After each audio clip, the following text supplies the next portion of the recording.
안녕하세요. 일레코나TV입니다. 자동차를 타는 그 어떤 사람도 본인이 샀던 새 차가 구형이 되는 걸 원치 않을 겁니다. 코나 일렉트릭을 타는 저 역시도 그랬습니다. 출시된 지 몇 년 되었지만 저는 차를 산지 아직 2년도 되지 않았기에 내심 새로운 모델이 나오지 않길 바랬습니다. 그런데 실제 코나 페이스리프트 라인업에서 코나 일렉트릭은 빠져 있었죠. 기존 아이오닉 전기차는 단종이 확정되었고 내년에 이 GMP를 기반으로 한 아이오닉 5가 나오기 때문에 코나 일렉트릭은 굳이 페이스리프트 할 필요가 없지 않을까라는 생각을 하기도 했습니다. 또 마음 한편으로는 페이스리프트된 코나를 보면서 저런 디자인 형태로 나오면 구형이라는 이유만으로 꿀리지는 않겠다라는 생각이 들기도 했죠. 각자의 취향과 호불호가 있겠지만 개인적으로는 페이스리프트된 코나가 썩 제 스타일은 아니었습니다. 물론 N9은 정말 마음에 들었습니다.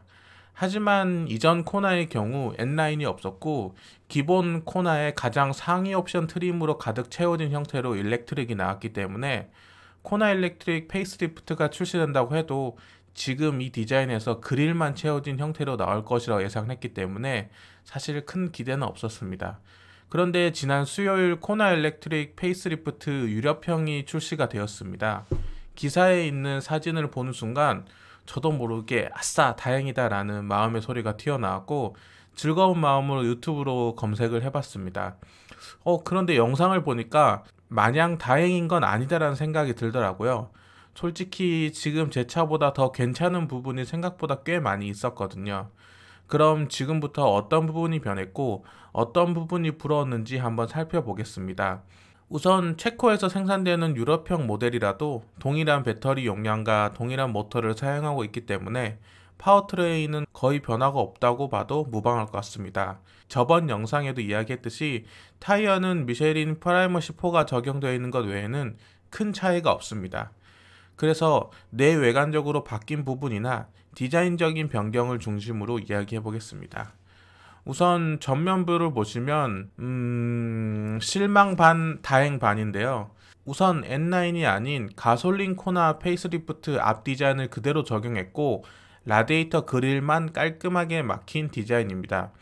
그래도 다행인 것은 이번 코나 페이스리프트에서 가장 개인적으로 취향이 아니었던 턱받이 모양의 은색 범퍼 스커트가 사라졌고 투톤이 아닌 원톤으로 범퍼 색상이 적용됐다는 것입니다.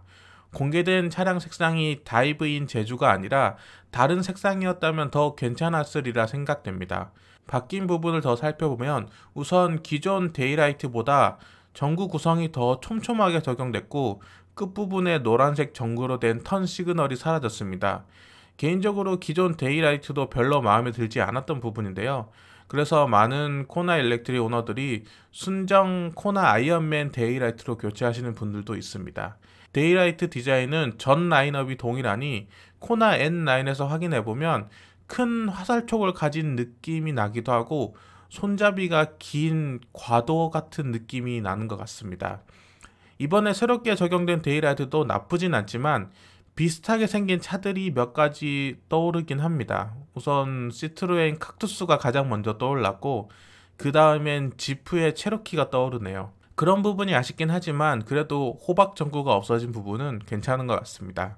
사실 전면부에서 가장 아쉬운 부분을 꼽으라면 저는 단연 현대 로고를 고르겠습니다. 기존 로고의 경우 양 데이라이트와 일체감도 있고 전면부를 바라보고 있어서 그렇게 미적으로 거슬린다라고 하는 부분은 없었는데 이번 로고는 각도도 하늘을 바라보고 있고 주변 디자인과 연결고리 없이 덩그러니 놓인 부분이 아쉽습니다. 가솔린 코나의 경우 그래도 차 색상이랑 섞여서 좀 덜 두드러져 보이는데 일렉트릭 버전은 배터리 점검 등을 적용하기 때문에 로고 내부 검은 색상과 차량 색상의 차이가 있어서 마치 현대 도장을 찍어 놓은 듯한 느낌입니다. 그리고 가장 눈에 들어오는 부분이 있습니다.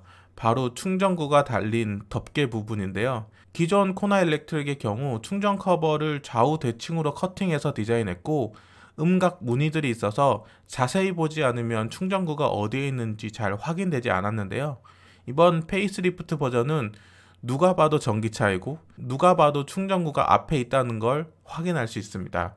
특히 범퍼 각도가 돌출되고 꺾이는 부분에 있어서 더 티가 나는 것 같습니다. 이 부분은 호불호가 좀 갈릴 것으로 보여지는데요. 기존 코나의 십자 음각 무늬가 싫으셨던 분에게는 오히려 더 깔끔하게 보일 수 있을 것 같고, 티가 잘 안 나는 걸 좋아하시는 분들에게는 좀 아쉬운 부분일 수 있겠습니다. 라이트가 3단 형태로 바뀐 부분은 기존보다 확실히 좋아 보입니다. 그 외 범퍼 하단 부분은 은색 그릴 두 줄이 있는 것 외에는 큰 변화는 없습니다.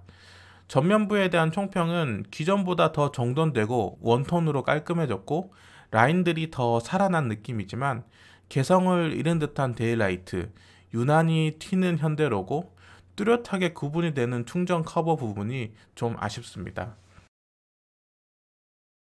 이번에는 가장 변화가 많은 측면부를 살펴보겠는데요. 사실 측면이 페이스리프트된 코나와 동일했거나 기존 코나 일렉트릭과 별 차이가 없었다면 괜히 아쉽다는 이야기만 반복할 것 같아서 영상으로 만들지 않으려고 했지만, 다행히 N라인이 보이는 디자인을 많이 적용을 해서 개인적으로 괜찮다고 생각하는 부분이며, 한편으로는 부럽다는 느낌을 들게 만듭니다.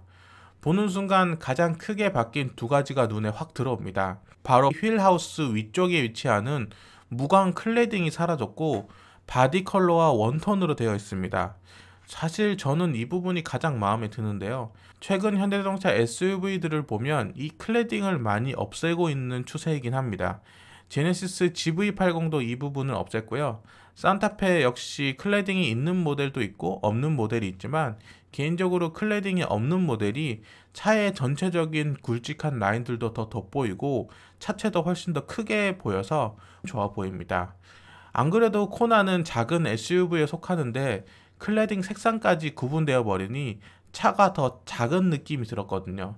그래서 여태껏 흰색 차만 탔던 제가 코나 일렉트릭을 사면서 색상을 갤럭틱 그레이로 선택한 이유가 그나마 클레딩과 이질감이 가장 적었던 색상이기 때문입니다.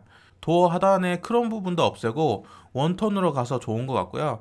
기왕 하는 거 N라인처럼 사이드 스커트와 범퍼 하단도 같은 색상으로 통일해 버렸으면 어땠을까 하는 생각입니다.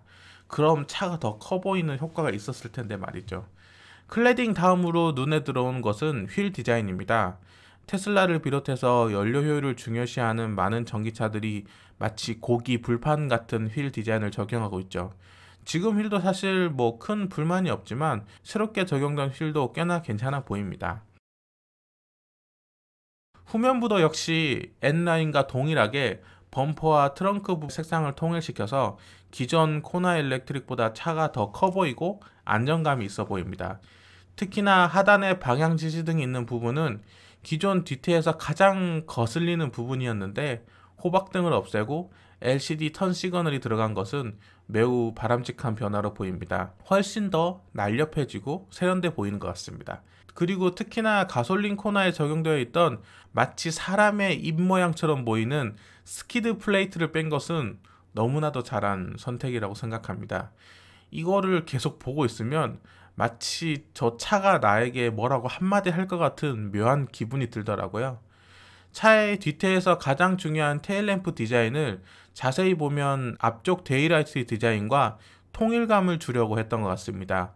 큰 화살촉처럼 보이는 부분이 데일라이트와 매우 흡사한 디자인입니다. 이전 코나의 경우 테일램프로 차량의 등급이나 옵션 정도를 확인할 수 있었는데, 이번에는 모두 공통적으로 적용한 것 같습니다.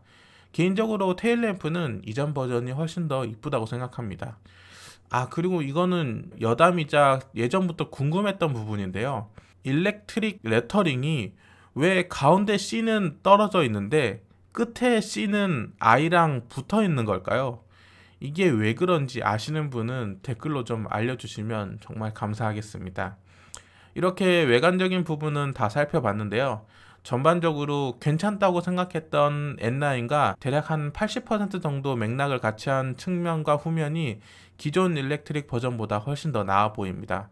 기왕 이렇게 한 거 전면부도 N라인과 많은 부분을 공유했으면 어떨까 하는 욕심과 함께 아쉬움이 좀 진하게 남는 부분이기도 합니다. 실내는 이전 코나 일렉트릭 버전과 거의 차이가 없다고 해도 무방합니다. 눈에 확 띄는 10.25인치 LCD 계기판 외에는 숨은 그림 찾기 수준으로 기존 코나 일렉트릭 오너들만 알 수 있을 정도의 변화입니다. 그럼 가장 눈에 확 띄는 계기판부터 살펴보겠습니다. 최근에 나온 아반떼나 투싼에서도 볼 수 있었던 동일한 디지털 계기판으로 적용했는데요. 저는 개인적으로 기존 자동차의 RPM을 보여주는 오른쪽 클러스터가 어떤 형태로 변할지 궁금했습니다. 차지, 에코, 파워로 나눠져 있고 하단의 번개 표시는 4단계로 나눠져 있는 것으로 보아 회생 제동의 양을 보여주는 것 같습니다. 전반적으로 잘 구성되어 있고 깔끔해서 좋습니다. 하지만 여기서 코나 일렉트릭 오너들만 알 수 있는 이야기를 하나 드리자면, 계기판 가운데 차선을 유지하고 있는 코나의 뒷모습을 보면 뒤에 실버 스키드 플레이트가 또렷하게 눈에 들어옵니다. 저 플레이트는 N9과 코나 일렉트릭 버전에는 없는 디자인이죠. 계기판은 전 모델 공통으로 적용하는 것이니 모델마다 다르게 적용할 수 없다는 것에 납득이 되긴 하지만, 블루링크는 다른 전기차들은 그 차량에 맞게 이미지가 적용되어 있는데 유독 코나 일렉트릭만 기존 내연기관 코나로 계속 표시되고 있습니다. 계기판 UI 변경까지는 바라지 않으니 블루링크 이미지는 빠르게 교체해줬으면 좋겠네요. 그 다음 눈에 들어오는 바뀐 부분은 좌우 양쪽 송풍구의 모양이 크러쉬 패드로 바뀌었습니다. 스티어링 휠 버튼 배치도 기존과 살짝 달라진 부분이 있고요. 시트 디자인도 살짝 바뀌었는데 등 부분에 가운데 넓은 띠가 생겼습니다. 확대해보면 전선 모양과 같은 것들이 새겨져 있는데 아마도 열선을 적용한 자리가 아닐까 예상을 해봅니다. 뒷좌석도 동일하게 등 부분 디자인이 좀 바뀌었습니다. 그리고 영상을 반복해서 보다 보니 엑셀과 브레이크에 크롬이 들어간 형태로 바뀌었다는 것도 확인할 수 있었습니다. 그 외에는 기존 버전과 거의 동일하다고 볼 수 있습니다. 이렇게 페이스리프트된 코나 일렉트릭을 살펴봤습니다. 지금 소개해드린 버전은 유럽 버전이고 아직 국내에는 출시 소식이 없는데 언론에 따르면 내년에 한국에 출시되지 않을까 예상을 해보고 있다고 합니다. 새로운 코나 일렉트릭이 내년에도 계속 잘 팔리려면 아이오닉 5의 가격 정책이 가장 중요한 요소라고 생각되는데요. 더 빠르게 충전되고 더 넓고 더 멀리 갈 수 있는 전기차 전용 플랫폼 차량이 코나 일렉트릭과 비슷한 가격대라면 더 이상 설 자리는 없어질 것으로 보여집니다. 더불어 아직 명확히 원인이 밝혀지지 않은 화재 관련해서도 깔끔하게 해결하고 넘어가야 하고, 충전 중에 10분 배터리 점검과 같은 불편사항 개선도 새로운 코나 일렉트릭을 판매하는 데 있어서 중요한 해결 과제가 아닐까 생각합니다. 제 차가 구형으로 바뀌어서 아쉽기는 하지만 자연스러운 수순이기 때문에 여러모로 잘 개선된 새로운 코나 일렉트릭이 여전히 많은 사람들에게 사랑받는 차가 되었으면 좋겠다는 생각입니다. 이상 일렉코나TV였습니다. 감사합니다.